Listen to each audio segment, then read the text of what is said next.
Hey Dream Chasers, it's Jacey. So today I want to talk to you about how to design an emote. I've gotten some really nice feedback about mine, and so I thought I'd share with you guys a little bit about my thought process and sort of what goes into making them. There's honestly a lot more than I would have guessed starting out.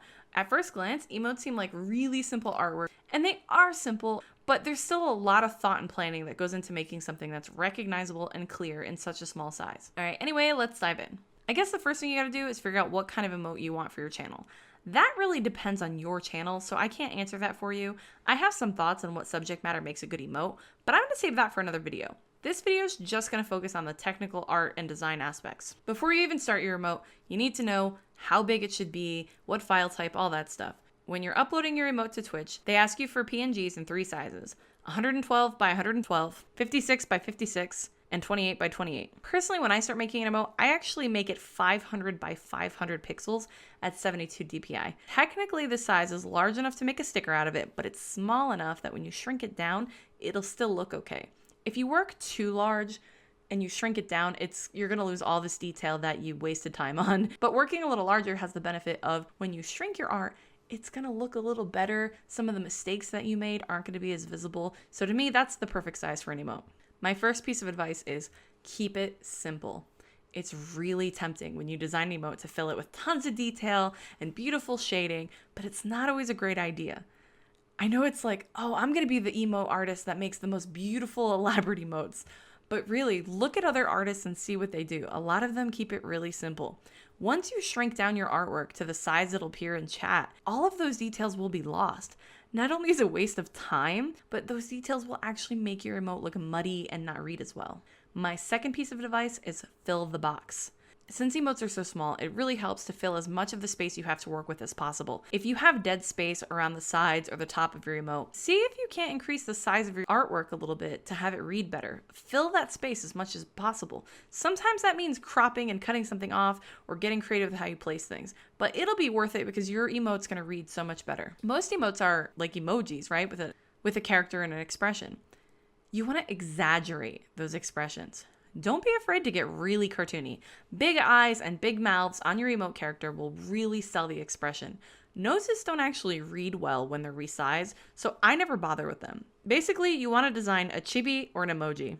Sometimes when I'm trying to figure out how to draw a specific expression, I'll just Google chibi expressions or emoji expressions to get ideas. You don't want to copy or trace someone else's artwork, but you can use those to get an idea of how to convey those emotions as simply as possible. By the way, one thing that can really help with expressions is the angle of the head. A head that's tilted to the side might seem friendly or confused, as where a head that's thrown back might mean the character is upset or excited. My next tip is add contrast. Contrast is so important in emotes because when they're shrunken down, your eye is really only making out the basic shapes. If you're relying too heavily on your line work, then your emotes will look like monochromatic blobs at smaller sizes. If you're not sure if you added enough contrast, look at your emote in grayscale. If all of the colors suddenly look like the same shade of gray, you need more contrast. Mouths are especially easy to do this with accidentally.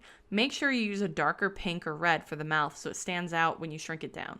This is a personal preference, but I really prefer colored line work.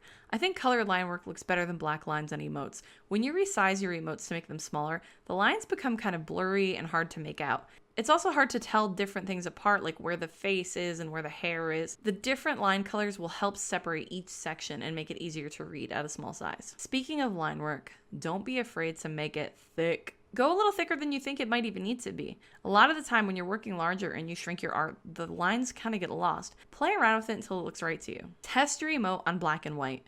Because people can choose between light and dark mode, your emotes have to look good on both white and dark gray backgrounds. That can be tricky depending on the colors you've chosen.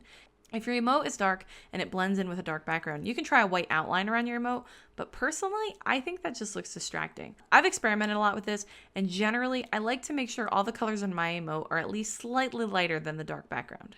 Text is tricky to pull off in emotes. I've never designed emotes that were all text, but I've added text to a few. As a general rule, I'd say keep it to 4 or 5 letters at most. I obviously broke that rule with my no chill emote, but that was my first emote and I struggled with it a lot. I edited the text a million times before I got to the point where you can read it, kind of. And then lastly, test. Your emote might look great in your art program, but that's not the same thing as seeing it in chat. Obviously, getting your emotes approved on Twitch can take a while, but you can upload them to a Discord server and see how they look there. I have a private Discord server just for testing emotes. Make sure you also use them in a sentence and as reactions so you can see them at the different sizes. Pay special attention to details like hands or glasses or anything that might not read very well at a small size. That's it for this video. I'm planning on doing a part 2 where I answer some frequently asked questions that I get about emotes.